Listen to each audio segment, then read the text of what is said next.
Un cordial saludo para todos los oyentes de Radio María. Un día más, con la gracia del Señor, proseguimos el comentario del Catecismo de nuestra Madre la Iglesia. Dentro de la parte referida a la explicación sobre el pecado, habíamos explicado ya en un primer apartado la misericordia y el pecado. Hoy nos centramos en el segundo apartado, definición del pecado. Este es el título que tiene, Definición del pecado. Son también 3 puntos, del 1849 al 1851. Dice el primero de ellos, en 1849. El pecado es una falta contra la razón, la verdad, la conciencia recta. Es faltar al amor verdadero para con Dios y para con el prójimo, a causa de un apego perverso a ciertos bienes. Hiere la naturaleza del hombre y atenta contra la solidaridad humana. Ha sido definido como una palabra, un acto o un deseo contrarios a la ley eterna. En definición de San Agustín y de Santo Tomás de Aquino. Lo primero que yo creo que es importante subrayar de este punto, el 1849, es que comienza a definirse el pecado, fijaros, como una falta contra la razón, contra la verdad, contra la conciencia recta. Esto igual podría llamarnos la atención, que para comenzar a definir el pecado, el Catecismo de la Iglesia Católica primeramente lo haya referido a la razón, a la verdad. Y no haya hecho una referencia directamente, para entendernos, religiosa, directamente referida a Dios. ¿Por qué digo que esto es importante y por qué el Catecismo ha querido hacerlo así? Bueno, por desgracia, yo creo que está bastante extendido, pues en algunas percepciones un poco caricaturizadas de la religión cristiana, o de la propia religión, está extendido una imagen perdón, que se me escapa y se me traba la lengua, como se dice, ¿no? Se ha hecho una caricatura de como si el pecado fuese algo arbitrario, pues fuese algo pues que a Dios o a la Iglesia se le ha ocurrido. Pues eso, ¿no? Que hay aquí 10 mandamientos, se les ha ocurrido, a Moisés se le ocurrió lo de los 10 mandamientos. ¿Se le podrían haber ocurrido 14? ¿Se le podría haber ocurrido 8? Pues mira, se le ocurrieron 10. Luego viene la Iglesia, le ponen los 5 mandamientos de la Santa Madre Iglesia. Bueno, se le podrían haber ocurrido 4, se le podrían haber ocurrido 7, se le ocurrieron 5. Como si fuese algo arbitrario, ¿no? Como si la definición del pecado o el ser del pecado fuese una decisión arbitraria de alguien que se le ha ocurrido legislar. Y ha legislado esto, pero podría haber legislado lo contrario. Por poner un ejemplo. A ver, robar está prohibido, pues porque Dios consideró que robar está prohibido, ¿no? Podría haber considerado lo contrario. Podría haber puesto una ley que dijese, roba todo lo que puedas. Igual que dice, amarás a Dios sobre todas las cosas, podría haber dicho, tú roba todo lo que puedas. Podría haber dicho eso. ¿Eso sería posible? Evidentemente no. Porque es que la voluntad de Dios no es arbitraria, sino que es conforme a razón. A diferencia, por ejemplo, de lo que pasa en otras cosas, es decir, en la legislación de la circulación, del código de circulación, hemos quedado de acuerdo en que una señal redonda con una barra horizontal en medio signifique prohibido el paso. Y una señal, pues con una flecha, en un sentido es pues paso obligatorio. Y podríamos haber decidido lo contrario. Podríamos haber decidido que lo que ahora es una señal para decir prohibido significase pasa para adelante, y al contrario. Y podríamos haber puesto esta calle que ahora es prohibido, pues o que tiene dirección única, que tuviese dirección doble. Y podríamos haber puesto que en vez de ser para arriba fuese para abajo. Y podríamos haber puesto que si rojo significa apararse, rojo significaría adelante, y que verde significaría alto, en vez de libre. Claro, hay muchas cuestiones pues como he puesto el código de circulación, que son arbitrarias, podían haber sido de otra forma. Ahora la pregunta es, ¿y eso con respecto a la ley de Dios es igual? ¿Es lo mismo? Pues evidentemente no. La respuesta es que no. La respuesta es que no, porque es que el pecado no solamente, no atenta contra una voluntad arbitraria ni de Dios ni de la Iglesia, no. El pecado atenta contra la razón. Y lo que Dios nos ha mostrado, e incluso ha legislado en la ley divina, como bueno, como malo, no podía haber sido al revés. Es así porque es que es conforme a su propio ser. Si robar es malo no es porque Dios lo haya decidido. No, es porque en sí mismo es malo. Y no es Dios el que lo haya hecho malo al decidirlo. No, es que nos lo ha recordado porque era así. Es en sí mismo malo. Esto es muy importante. Esto es muy, muy importante. Muchas personas se piensan que algo es malo porque está prohibido. Pues por ejemplo, el adulterio, la fornicación es malo porque está prohibido, es que la Iglesia lo considera pecado. Esto me lo prohíbe mi religión. No, es que te lo prohíba tu religión. Es que es malo en sí mismo, atenta contra la verdad del amor. O sea, no es que sea malo porque esté prohibido, es que está prohibido porque es malo, que es distinto. Y es que eso cambia mucho las cosas, porque solamente quien entiende esto puede llegar a percibir que el pecado preserva la verdad. O sea, es decir, claro, decir que algo es pecado es preservar la verdad. De lo contrario es pensar que es algo arbitrario. Esto es básico, o sea, desenmascarar esa caricatura que está tan extendida, ¿no? Pues pensando que esos mandamientos son una especie de prohibiciones arbitrarias, que si por parte de la Iglesia, etcétera. No. Cuando la Iglesia defiende, por ejemplo, un principio, por ejemplo, el del respeto a la vida desde el momento de la concepción hasta el momento de la muerte natural, ¿no? Cuando la Iglesia defiende ese principio, no es que la Iglesia diga, el aborto es malo porque está prohibido por los mandamientos.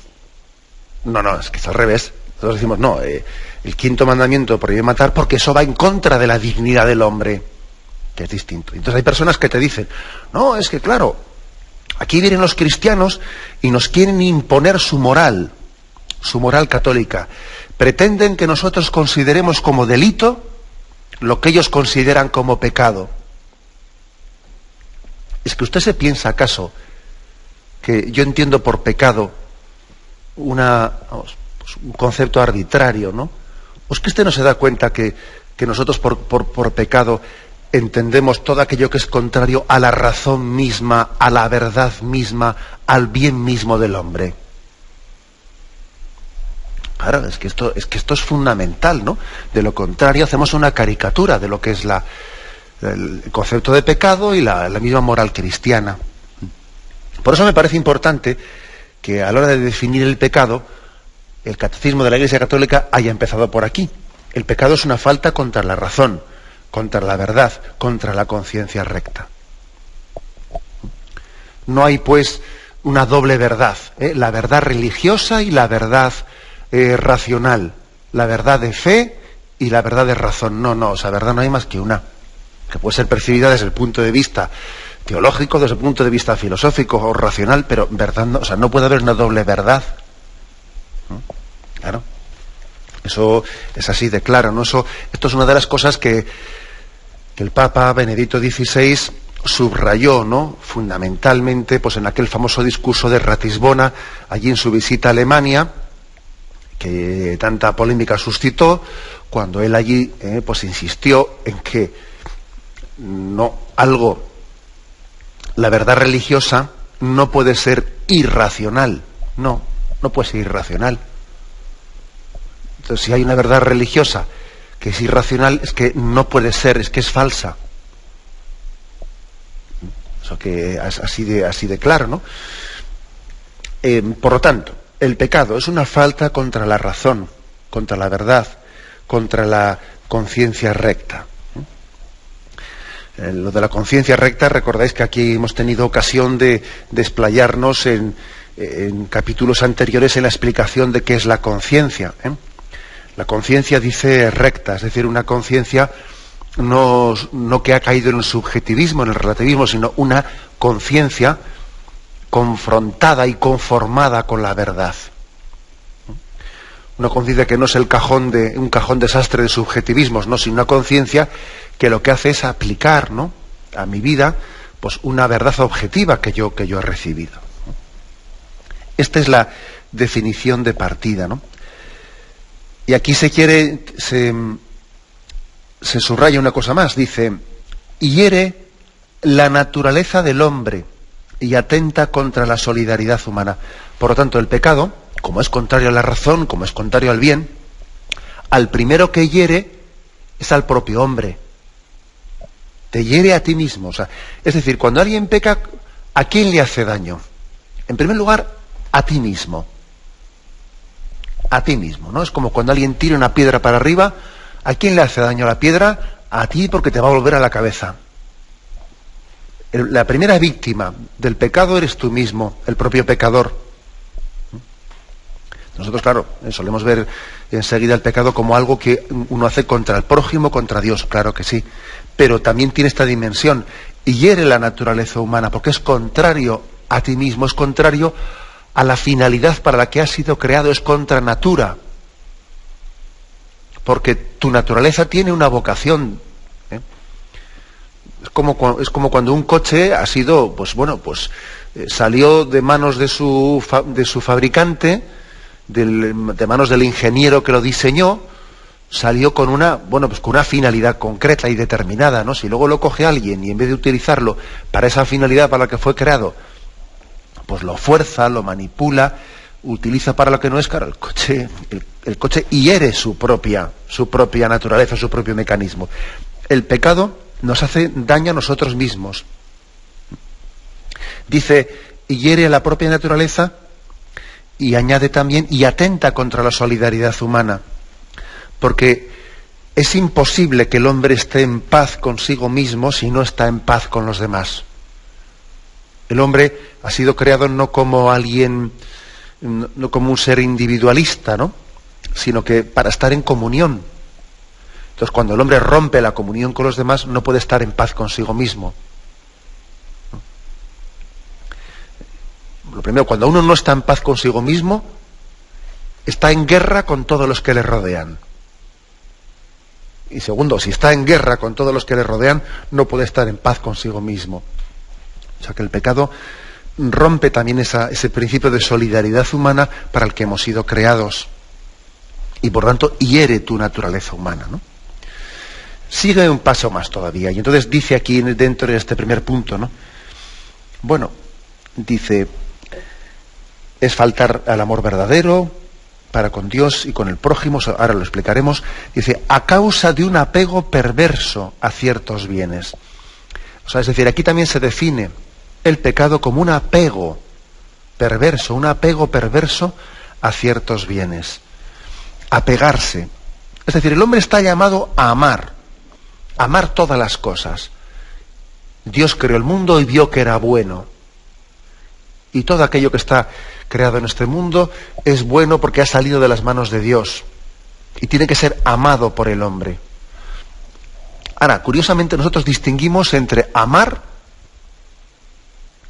las cosas con libertad y apegarnos a ellas. Cuando alguien se apega a la criatura, ¿qué ocurre? Que la criatura, en vez de ser un camino para llegar al Creador, te apegas a ella, ¿no? Es como cuando alguien, pues en vez de tener la libertad, ¿no?, pues de ir de flor en flor, se apega a la miel y se queda, apegado y sin capacidad de seguir volando. Nosotros estamos llamados a amar todo sin esclavizarnos a nada. Entonces el apego consiste en un amor desordenado en el que la criatura se convierte en un obstáculo para llegar al Creador, lo cual es un absurdo, ¿no? Acordaros de ese pasaje de 1 Corintios 7:29, donde dice, ¿no? Os digo pues, hermanos, el tiempo es corto. Por tanto, el que tiene mujer, que viva como si no la tuviese, el que llora como si no llorase, el que posee como si no poseyese. Es decir, es una llamada a que el hombre ame, pero con libertad de corazón, sin apegarse a las cosas. Bueno, pues claro, eso tiene muchas aplicaciones, ¿no? ¿En qué consiste el pecado? Pues en el apego, por ejemplo, al dinero, que en vez de utilizar el dinero con libertad para gloria de Dios, uno se apega al dinero y hace de él un fin en vez de ser un medio. O lo mismo, por ejemplo, pues con respecto a la comida. Pues en vez de que la comida sea un medio para nuestro sustento, ¿no? Pues uno hace de ello, hace un ídolo, pues eso, cae en un pecado de pensar y vivir, pues en la gula, ¿no? Pues sencillamente para que su pasión es la comida. O cualquier cosa más, podríamos decir, ¿eh? Es decir, el pecado consiste en vez de amar libremente, apegarse, ¿no? Apegarse a aquello que debiera de haber sido un medio para llegar a Dios, tú te apegas a ello como si fuese un fin, ¿no? Bueno, y termina diciendo, ¿no?, este punto. Ha sido definido el pecado como una palabra, un acto o un deseo contrarios a la ley eterna. Esto me imagino que nos recordará a todos, pues lo del Señor mío Jesucristo, el pecado de pensamiento, palabra, obra u omisión. Es curioso que dice, ¿no?, palabra, acto, deseo. ¿Por qué distingue de esa manera? Pues porque el pecado configura la totalidad del hombre, ¿no? La totalidad del hombre. Aquí, esto no es como pues en las leyes humanas, ¿no?, en los códigos humanos. Lógicamente una legislación humana pues no puede legislar el interior del hombre. No entra en el interior del hombre. ¿Os imagináis una ley del Código Penal que dijese, no, prohibido pensar mal, y al que piense mal, hombre, pues sería ridículo, ¿no? Pero sin embargo, la verdad moral es la verdad íntegra del hombre, de la totalidad del hombre. Nosotros ante Dios nos presentamos en totalidad, no únicamente pretendemos que ante Él haya una parte de nuestra vida, no, es la totalidad del hombre, de su ser, ¿no? Por lo tanto, dice, el pecado es definido como una palabra, un acto, un deseo contrario a la ley eterna. Y en eso Jesucristo, acordaros como en el Evangelio, insistía mucho en eso, ¿no? Si os ha dicho, pues no atentarás, etcétera. Pero yo digo que si tú en tu corazón estás deseando a la mujer del prójimo, ya estás pecando. No es únicamente una cuestión de acto, es que en tu corazón estás siendo adúltero. O tú estás odiando a tu hermano, le odias en tu corazón, aunque de hecho no le hayas puesto la mano encima. Pero, es decir, el pecado es un concepto que está afectando al bien, no únicamente a una especie de paz social. Nos está aquí regulando una especie de código de comportamiento externo. No, se está hablando de lo que es la integridad del bien del hombre, lo cual conlleva pues sus pensamientos internos, sus actos, sus palabras, la vida entera, porque ante Dios somos transparentes, ¿eh? Ante Dios somos sencillamente pues una unidad indivisible, ¿no? En ese sentido se insiste en una palabra, un acto, un deseo, contrarios, dice, a la ley eterna. Y aquí por ley eterna se entiende, pues bueno, lo que es verdad en sí mismo. Como he dicho antes, es la ley positiva de Dios, pero no entendida la ley positiva como una ley arbitraria, no, sino que es entendida como la verdad misma del ser de Dios y la verdad misma de la creación, todo ello fundido, porque no hay ley positiva de Dios, ley, no, es que hay una sola, cuando se dice algo que es contrario a la ley eterna, algo que es contrario a la verdad misma. No a una decisión de Dios, no, al ser mismo de Dios, a la verdad misma de las cosas. A eso se refiere, ¿no?, cuando se dice que el pecado es contrario a la ley eterna. Bien, pues como veis es un primer punto, el 1849, que aclara, ¿no?, pues una serie de conceptos que yo creo que son como punto de partida pues muy importantes, ¿eh? Tenemos un momento de reflexión y vamos a continuar enseguida. Continuamos en este programa del Catecismo de la Iglesia Católica. Estamos hoy explicando cuál es la definición del pecado, cómo es presentado, ¿no? por este catecismo de la Iglesia Católica. Pasamos al punto 1850. Dice aquí: el pecado es una ofensa a Dios. Contra ti solo he pecado. Lo malo a tus ojos cometí. Salmo 51. El pecado se levanta contra el amor que Dios nos tiene y aparta de él nuestros corazones. Como el primer pecado es una desobediencia, una rebelión contra Dios, y por el deseo de hacerse como dioses, pretendiendo conocer y determinar el bien y el mal. El pecado es así, amor de sí mismo hasta el desprecio de Dios. Por esta exaltación orgullosa de sí, el pecado es diametralmente opuesto a la obediencia de Jesús, que realiza la salvación. Bueno, pues aquí si el punto anterior ha insistido, ¿no?, en presentar el pecado como una falta contra la razón, contra la verdad, en este otro punto, en el 1850, se pone especialmente el énfasis en la explicación del pecado como desobediencia a Dios. O sea, es la explicación directamente religiosa, ¿no?, de la definición del pecado, que es totalmente necesaria, porque si nos quedamos con la anterior, pues nos falta un conocimiento más personal, ¿eh? O sea, en el pecado no solamente hay un rechazo de una verdad, digamos un poco racional, es que hay un rechazo de una persona. Detrás de esa verdad se esconde una persona, o tres personas divinas, mejor dicho. Claro, esta perspectiva nos la da la fe, ¿no? Y por eso es tan importante recurrir a la Sagrada Escritura, pues para poder encontrar toda la dimensión de lo que es el pecado. Lo primero es que uno allí descubre que el hombre ha sido creado a imagen y semejanza de Dios.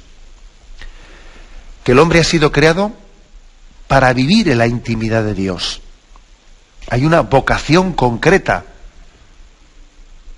en la que hemos sido creados. Creados para amar a Dios, creados para vivir en la intimidad de Dios en el cielo para siempre. Entonces, claro, desde este punto de partida os imagináis pues lo que es la gravedad de lo que es el pecado, claro. El pecado es el rechazo de esa vocación de Dios, es el rechazo del amor de Dios. Si Dios ama al hombre, el pecado, la esencia del pecado consiste en que el amor de Dios no es amado, no es correspondido, es despreciado, es rechazado. La esencia del pecado es que el amor no es amado. Esa es la lectura religiosa, ¿no?, que hacemos de la definición del pecado, la lectura teológica. El amor no es amado. Por eso, pues, esas imágenes, ¿no?, que se nos han expresado, especialmente a través de la devoción del corazón de Jesús, la imagen del corazón de Jesús, pues, o del corazón inmaculado de María, ¿no?, rodeado de una corona de espinas que están clavadas en ese corazón de Jesús. Eso no es una imagen infantil, como algunos podrían pensar.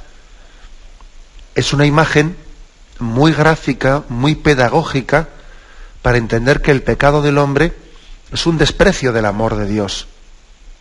Que Dios te quiere y que tu pecado consiste, bueno, pues en despreciar, en no hacer aprecio de ese amor tan grande que Dios te tiene.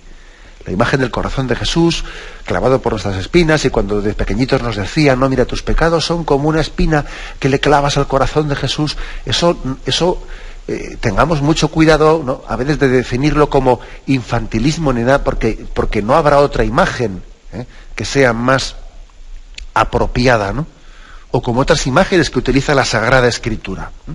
Por ejemplo, en la Sagrada Escritura se explica especialmente el amor de Dios con tres imágenes, ¿no? Dios nos ama con amor de amistad.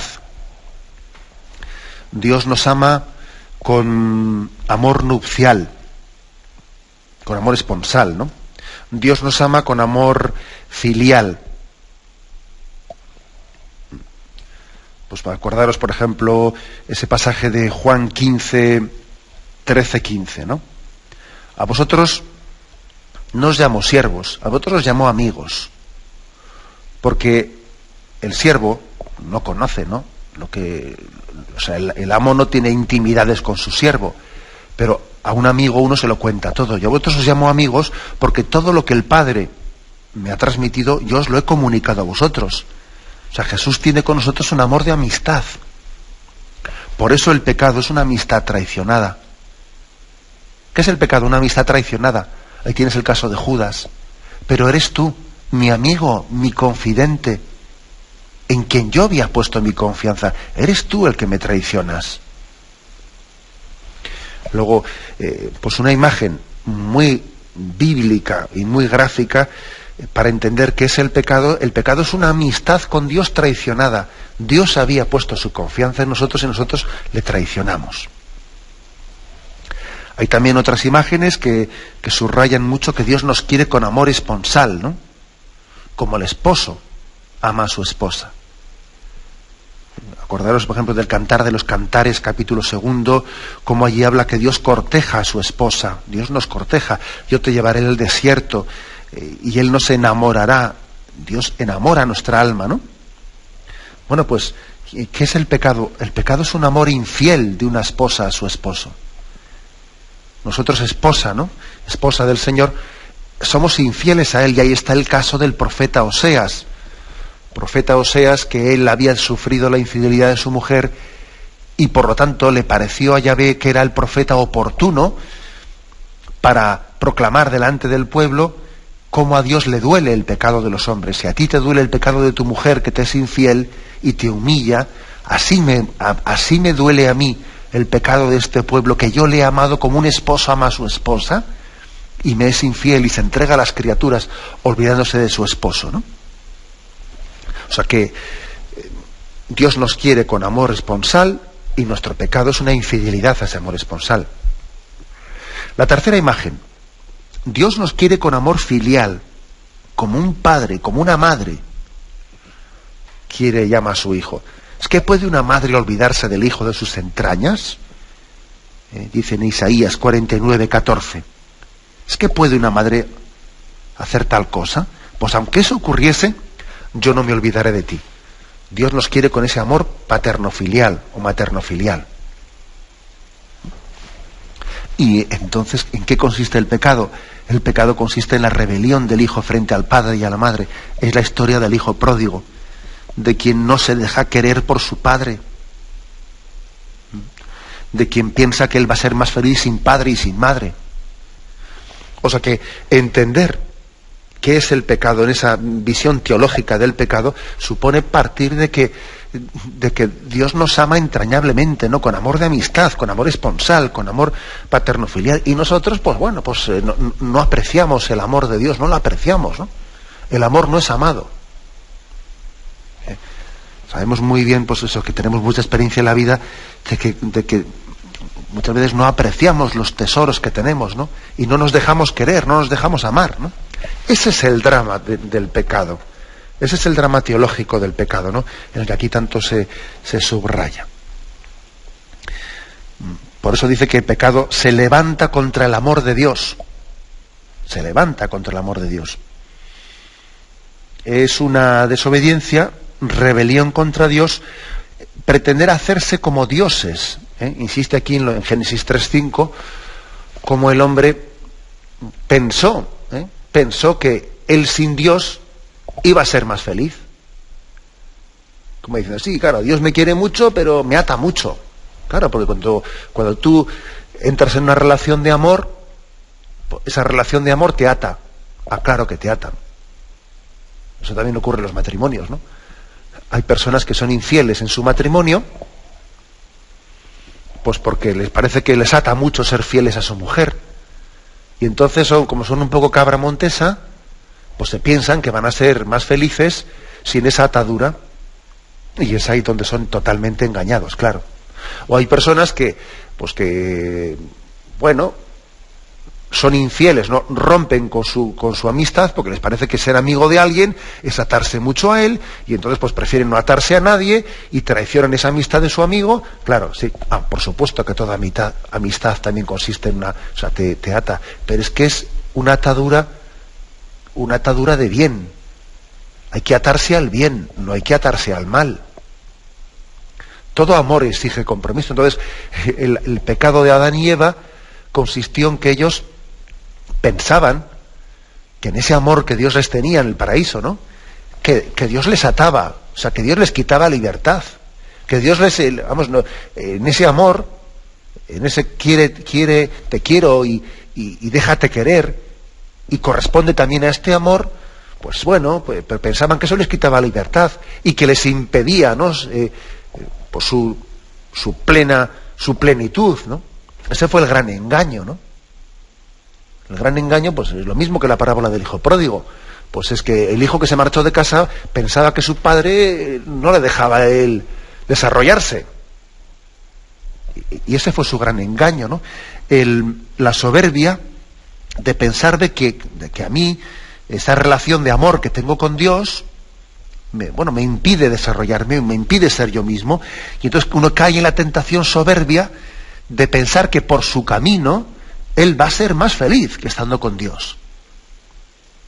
Y ahí está lo del ser como dioses, el pretender ser tú, ¿no?, el que realice el camino de felicidad. Yo me voy a hacer una felicidad a mi imagen y semejanza, ¿no? Yo me voy a hacer mi camino. Yo voy a determinar el bien y el mal. Yo voy a ser, ¿no?, el que cree la verdad, en vez de quien la reciba, ¿no?, humildemente, ¿no? Yo voy a crear la verdad. Y voy a hacer una verdad a mi imagen y semejanza.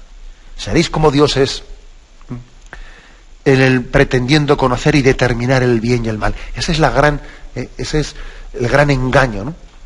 El gran engaño de, en vez de entender que mi felicidad consiste en ver mi dignidad, en ser amado por Dios, ¿no? Pretender buscar tu dignidad al margen de ese amor de Dios. Ahí te has perdido. Como la parábola del hijo pródigo, ahí es donde las fastidio. Frente a ese amor soberbio, que San Agustín lo define así, ¿no? Amor de sí hasta el desprecio de Dios. Es como el engaño del pecado, es poner en competencia, como si fuese contradictorio, el amor a Dios y el amor a uno mismo. Como si fuese contradictorio, ¿no? No, es que este es el engaño. Este es el engañoso de que amor de sí hasta el desprecio de Dios. Pero es que si yo, para amarme a mí mismo, si el mayor garante de la dignidad del hombre es el amor de Dios, si yo tengo razones para quererme a mí mismo, ¿no?, y para apreciar esta vida, es porque Dios me ha creado y me ha llamado al amor. ¿Quién me ha engañado? ¿Quién me ha engañado, no? De manera que yo haya llegado a pensar que el amor propio es como contrario al amor de Dios. No, si es que eso es una mentira, ¿no? El amor de sí hasta el desprecio de Dios. Sin embargo, nosotros hemos descubierto en Jesucristo que quien se busque a sí mismo se perderá y quien se pierda a sí mismo se encontrará. El auténtico amor a uno mismo, es el olvido de uno mismo por amor a Dios y al prójimo. Es un engaño eso de que si yo soy fiel a Dios, entonces me olvido de mí mismo y no voy a ser feliz, ¿no? Si me pongo a servir a Dios y a servir al prójimo, entonces ¿dónde quedo yo? ¿Dónde quedo yo? Pero si tu felicidad es esa, si tu felicidad es hacer feliz a Dios y a los demás, eso te hace feliz a ti mismo. El engaño, pues, ¿no?, ha consistido en contraponer, en hacer contrario, ¿no?, pues el amor a Dios y la propia estima. Como que si yo tuviese que escaparme de la casa del Padre para empezar a cuidar un poco de mí mismo, ¿no?, para ocuparme de mis cosas, para ser feliz. Anda, dame la parte de la herencia que tengo que empezar un poco y hacer mi vida por ahí, que ya va siendo hora que yo sea feliz.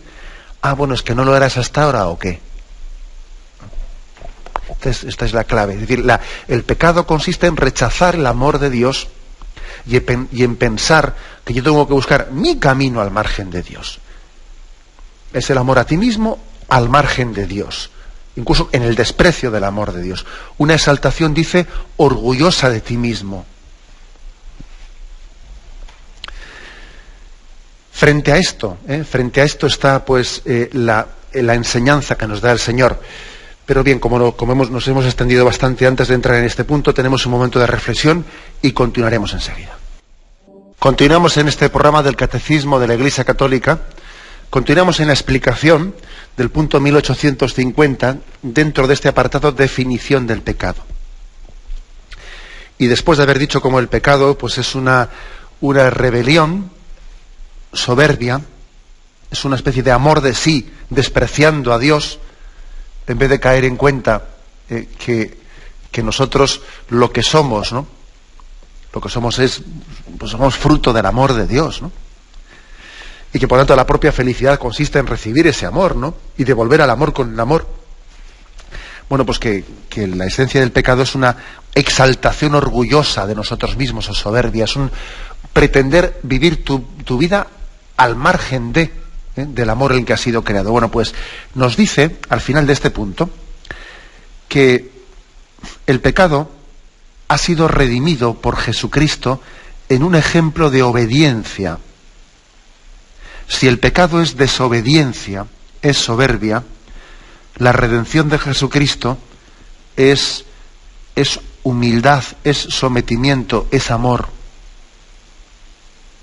Si el pecado consistió en no dejarse amar por Dios, Jesús nos redime dejándose amar por el Padre y amando al Padre, y por amor al Padre amándonos a nosotros. Si el pecado fue una desobediencia, la redención es una obediencia plena, ¿no?, que Cristo ofreció, y especialmente en la cruz.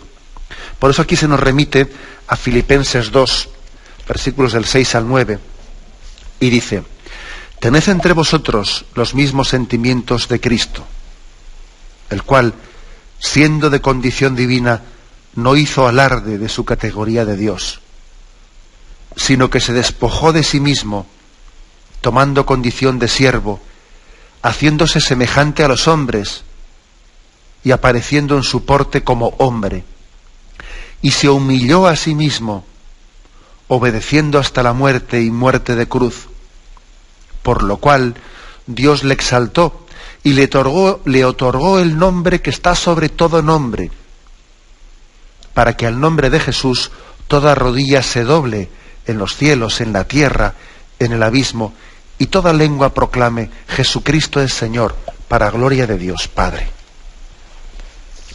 Podríamos decir que el pecado es vencido en su propio terreno. En su propio terreno. ¿A qué me refiero? Que si el pecado consistió en la desobediencia, la redención de Cristo ha consistido en la obediencia máxima, ¿no? Que un hombre, Dios hecho hombre, pero un hombre también, el hombre Jesús, ¿no?, ha tenido a Dios, ha sido la obediencia de la cruz. Es la plena confianza en Dios Padre, la plena confianza en que Dios quiere el bien para el hombre, que quiere el bien para nosotros. Si decíamos que el pecado ha sido una amistad traicionada, un amor esponsal que ha sufrido infidelidad, y ha sido también pues un amor de padre y de madre traicionado, pues Jesucristo está reparando esas tres cosas, ¿no? Está reparando. Jesús es el amigo que nunca falla. Tiene una amistad plena con nosotros, ¿no? Y es el esposo de nuestra alma. Y es un padre que entrega su vida por cada uno de sus hijos y es capaz de buscar la última de las ovejas que se había escapado de ese redil. Por tanto, donde triunfó el pecado, ahora triunfa la gracia. El pecado es vencido en su propio terreno, con sus propias armas, es decir, venciendo allá donde él había vencido previamente. Es, por lo tanto, la gran lección de Dios, la obediencia, la confianza. Jesús nos enseña a tener confianza en el amor de Dios Padre. Jesús nos enseña a dejarnos querer. Jesús nos enseña a confiar más en los caminos del Padre que en los nuestros propios. Es la enseñanza del abandono, es la enseñanza de que uno será feliz no al margen nunca del camino de Dios, sino siendo fiel a ese camino y a esa vocación concreta que Dios tiene reservado para cada uno de nosotros. Es la gran lección de Jesucristo. Jesús es infinitamente feliz, ¿no?, en el seno de la Trinidad. Ahora, fijaros que esa felicidad ha pasado por una obediencia. El problema está en que nosotros nos hemos pensado que para ser feliz uno tiene que hacer en cada momento lo que le da la gana.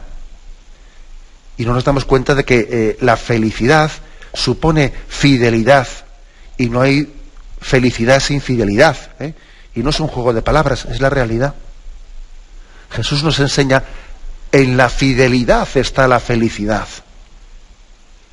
Mientras que Satanás nos decía, si quieres ser feliz, no seas fiel, porque es demasiado duro ser fiel todo el rato, ¿no?